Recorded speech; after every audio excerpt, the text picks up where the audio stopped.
Jika kita punya soal seperti ini, maka untuk menentukan peluang yang terpanggil adalah mahasiswa yang tidak mengikuti kedua mata kuliah tersebut, maka terlebih dahulu perhatikan. Di sini diketahui bahwa dari 100 mahasiswa, berarti untuk NS-nya itu sama dengan 100 seperti itu dia. Kemudian jadi NS-nya ini kan di semestanya ini totalnya dia itu ada 100. Jadi karena ada 100 mahasiswa. Jadi kalau kita buat dalam diagram Venn seperti ini, nah itu untuk yang himpunan A ini adalah yaitu itu yang mengikuti kuliah bahasa Inggris, kemudian yang B ini adalah yang mengikuti kuliah sosiologi seperti itu. Nah, kemudian yang ini, yang 20 ini orang ini mengikuti kedua mata kuliah tersebut. Nah, berarti yang merupakan irisannya, yaitu yang berada di dalam sini seperti itu. Nah, seperti itu dia. Di sini kemudian dibilang bahwa peluang yang terpanggil adalah mahasiswa yang tidak mengikuti kedua mata kuliah tersebut. Nah, berarti yang mana? Yang terletak di luar dari lingkaran yang ini. Nah, kedua lingkaran ini, yaitu yang di sini nih. Kedua himpunan yang ini, seperti itu. Yaitu yang di sini nih, di luar dari sini. Tapi dia masih masuk dalam semestanya. Seperti itu. Nah, kita misalkan dia di sini dengan X, seperti itu dia. Nah, seperti itu. Kemudian perhatikan, untuk menentukan peluang dari ini, nanti konsepnya itu seperti ini. Nah, untuk peluangnya, yaitu kita tulis di sini ya. Nah, untuk peluangnya itu sendiri, yaitu nanti di sini sama dengan, yaitu 1, nah yaitu atau peluang dari semestanya ini kan. Nah, semestanya ini kan 1, seperti itu. Nah, karena semesta itu dia dianggap sebagai 1, seperti itu. Nah, berarti sini 1, kemudian kita kurangi dengan apa? Yang kita kurangi dengan peluang dari gabungan yang A dan B ini seperti itu. Nah, karena kan yang masuk dalam sini tadi kan sasaran kita itu adalah yang terletak dari luar lingkaran A dan B ini kan, seperti itu. Nah, berarti yang terletak di luar lingkaran A dan B ini kan tadi yang X ini. Nah, berarti peluang untuk menentukan peluang dari yang X ini nanti yaitu 1. Nah, yang semestanya ini atau yang total ini kita kurangi dengan peluang dari A gabung B. Seperti itu. Peluang dari A kemudian gabung dengan B, seperti itu dia.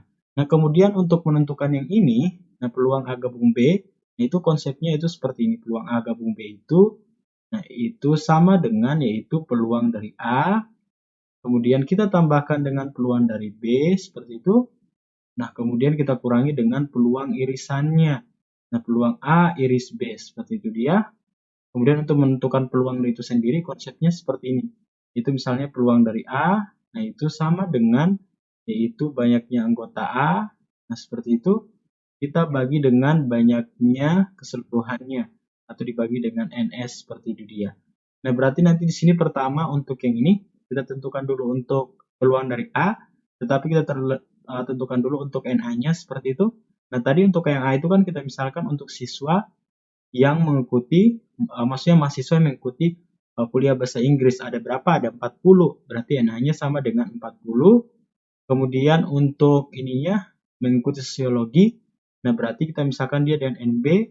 Nah, seperti itu kan berarti ini NB, yaitu sama dengan berapa? 60, seperti itu. Nah, untuk irisannya NA iris B ada 20 kan? NA iris B itu sama dengan 20. Kemudian di sini kita tentukan dulu untuk peluang A-nya. Untuk peluang A-nya berarti nanti sama dengan pakai konsep yang ini, yaitu NA per NS. NA-nya adalah 40, dibagi dengan NS-nya itu 100. Berarti sini sama dengan kedua ruas yang kita bagi. Pembilangan penyebutnya kita bagi 20. 40 bagi 20 adalah 2. Kemudian 100 bagi 20 itu adalah 5.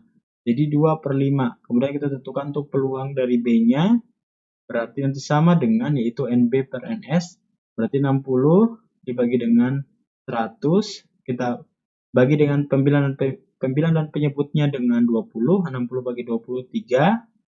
Kemudian 100 bagi 20 itu adalah 5. Jadi 3 per 5. Kemudian sekarang untuk peluang dari irisannya itu peluang A iris B. Nah, berarti nanti di sini kita peroleh sama dengan yaitu 20 dibagi dengan 100. Pembilangan dan penyebutnya kita bagi dengan 20. 20 bagi 20 1. Kemudian dibagi dengan 100 bagi 20 itu adalah 5. Jadi 1 per 5. Sekarang kita tentukan untuk peluangnya. Nah, sekarang kita tentukan dulu untuk peluang A gabung B-nya. Nah, berarti untuk peluang A, kemudian gabung B-nya, itu nanti sama dengan yaitu peluang A. Peluang A ini kan sesuai konsep yang ini kan. Peluang dari A itu adalah 2 per 5. Kemudian ditambah dengan 3 per 5 peluang dari B-nya. Kemudian di sini dikurangi dengan 1 per 5. Seperti itu. Nah, di sini kita peroleh sama dengan, nah, Nah, di sini nanti 2 tambah dengan 3 adalah 5, kemudian kurang dengan 1 itu adalah 4. Di sini 4/5 seperti itu. Jadi peluang A gabung B-nya itu adalah 4/5. Sekarang kita tentukan untuk peluang yang tadi, yaitu di mana yang untuk siswa yang tidak menyukai kedua mata kuliah tersebut. Berarti 1 dikurangi dengan 4/5. Nah, di sini kita peroleh sama dengan 5/5, kemudian dikurangi dengan 4/5. Sama dengan 1/5. Jadi kita peroleh peluangnya 1/5, atau di sini sama dengan, nah di sini kita buat dia menjadi bilangan bulat. Nah, itu sama dengan 0,2 seperti itu. Jadi di sini kita peroleh peluang itu adalah 0,2, sehingga jawaban tepat opsi B. Sampai jumpa di pertanyaan berikutnya.